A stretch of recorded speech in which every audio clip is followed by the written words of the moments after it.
Welcome back, everybody. I'm Grace, or Gibby, whatever you prefer, and today I've got another Yulgar only video guide where I use simple and accessible gear to beat challenging quests or quests that have important gear unlocks. And today, the quest I'm going to be taking on is the 20th anniversary final quest, the Storm of the Century, Destruction, and Renewal. You will have to do the previous 3 quests to start this quest, but those 3 are pretty easy, so I'm not worried about it. The unlock for this quest is the 20th anniversary armor, which is a pretty fun armor. I enjoy it. At the time of recording, it's up for some changes that'll make it stronger. Right now, it's in a bit of a weird spot, but I recommend going for it. Okay, so for this video, I'm not showing the whole quest. You'll notice in the background I already have a kill of the boss going, and I killed the boss 3 times for this video. Once as a basic ranger, once as a basic mage, and once as a basic warrior, all with only accessible gear used. All 3 builds are on a level 135 adventurer, and they have 250 of the corresponding main stat, 250 charisma, and 175 endurance. I do have Anger Linorm and Essence of Carnage in my active inventory, but I only used those to get through the monsters quicker. I didn't use them to kill the boss. So all of these methods are really helped by having charisma. If you don't have charisma or dexterity, that method won't quite work for you, so I'll put some alternative strategies at the end. Okay, so before I get into each specific method, I'll explain the boss mechanics. If you want to watch a specific method, I'll have timestamps of the strategy explanation as well as timestamps of the specific boss fight clip, such as me going through the boss. The mechanics of the boss are pretty simple. The boss is like the new Akriloth, I call it.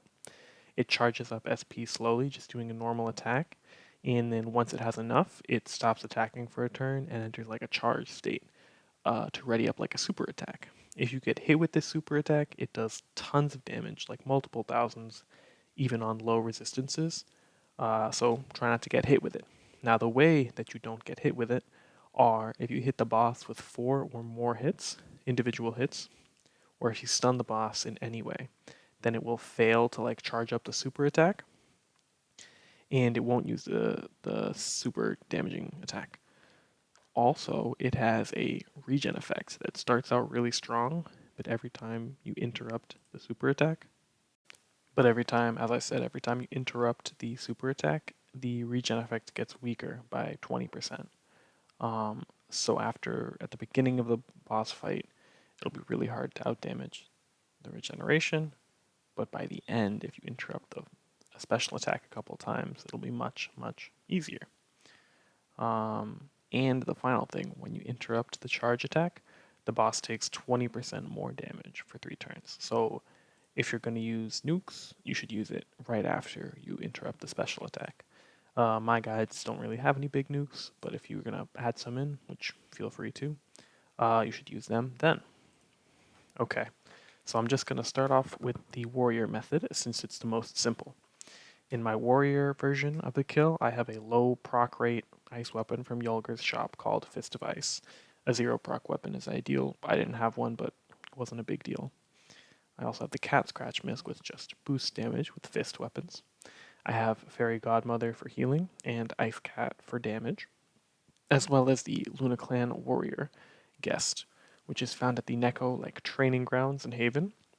You do have to be a Neko to purchase this guest spell, but anyone can become a Neko even if you're already another subrace, and the cure quest is pretty easy, and I have a guide on it, so I think this is okay to use for pretty much anyone.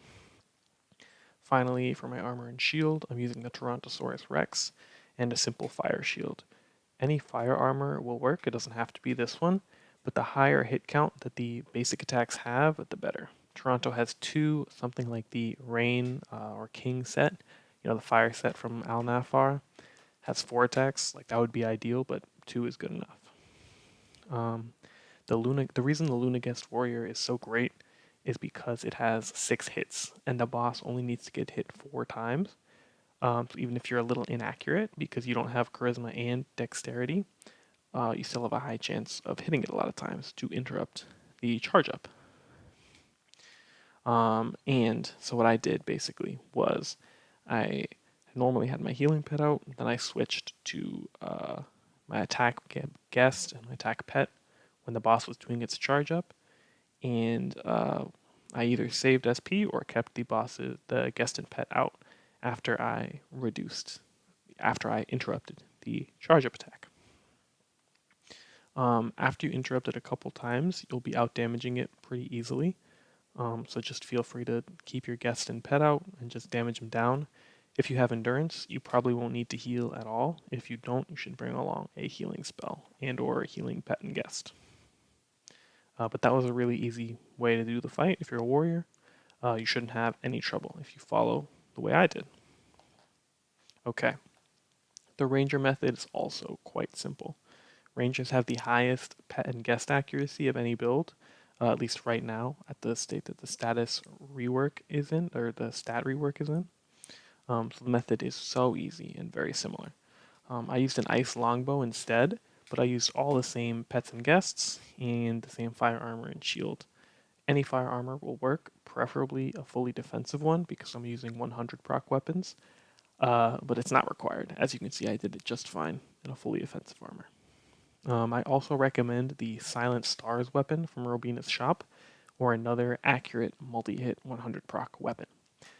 For this method, I saved up my SP because I wasn't sure how much healing I'd need, so I only brought the guest out on turns when the boss was charging up its attack. And then I also switched to my Silent Stars weapon. The reason I used it is because it's an accurate 3-hit 100 proc weapon. So it's very likely to hit and have 3 hits, so it's very likely to interrupt the boss's charge up in combination with my guest and pet.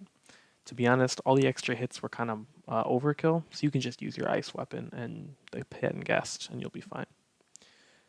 But if for some reason you don't have a pet and guest with multi-hit, you can use a multi-hit 100 proc weapon that's accurate, and that'll help you out.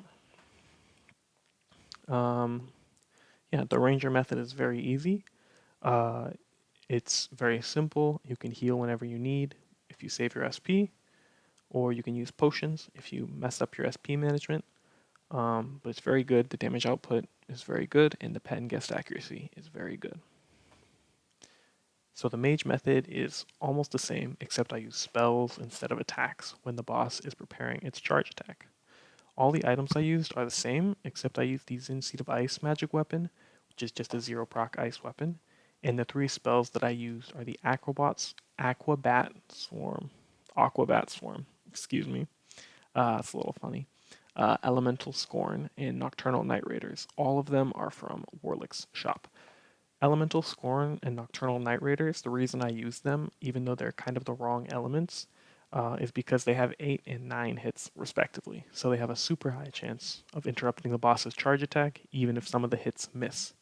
You can even use a lower level version of these spells, like level 70 or 80, to save mana, because they have so many hits, you're surely going to hit even if they're a bit more inaccurate. And they aren't your main damage source, so they don't have to be high level. There isn't an easily accessible ice spell at level 135, which is kind of unfortunate. So my main damage spell was Aquabat Swarm. It does 4 hits, so it was pretty much good enough to interrupt the charge attack, but if you feel nervous or you want to be extra safe, you can use Nocturnal Night Raiders or Elemental Scorn. I simply used the water spell when I felt like it, and then attacked.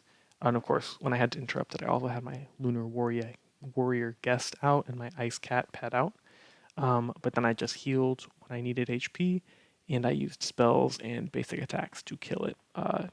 They do about the same damage overall over the course of a long fight. Spells do more damage all at once, but over the course of a long fight, pretty much balances out.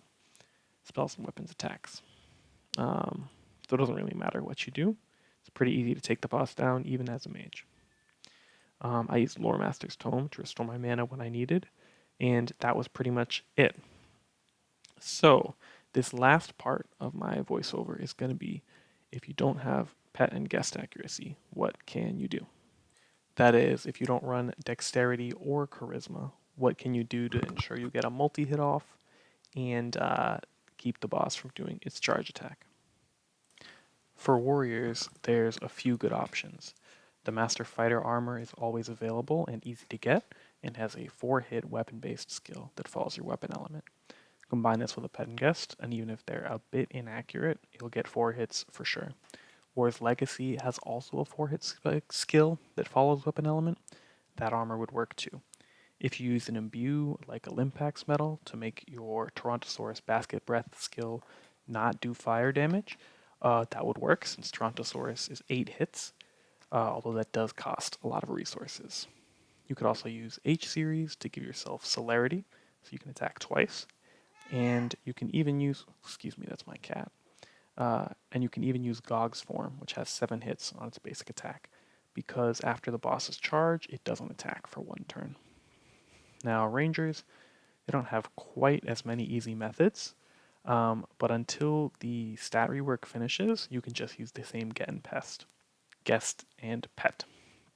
However, if you're watching this in the future and Rangers don't get bonus pet and guest accuracy, there are a couple of things. I recommend a 100 proc weapon with 3 or more hits, and using the H series armor to get guaranteed celerity, so you can hit the boss at least 6 times, or attempt to hit the boss at least 6 times.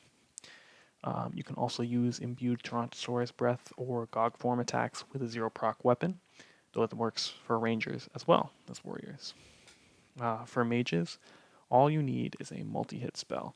Elemental Scorn and Nocturnal Night Raiders will always work, as I showed in the video, but you can also use Frigid Fury, which is a 5-hit ice spell from the Spell Scrolls quest, or another an Omni-Elemental spell like Eye of Chaos or something, or even Necromancer's Armor, which has a 6-hit haunting spell.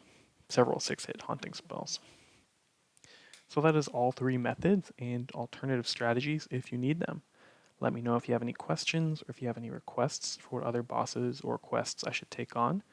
Thanks for watching. I hope you have a great day, and peace and love, everybody.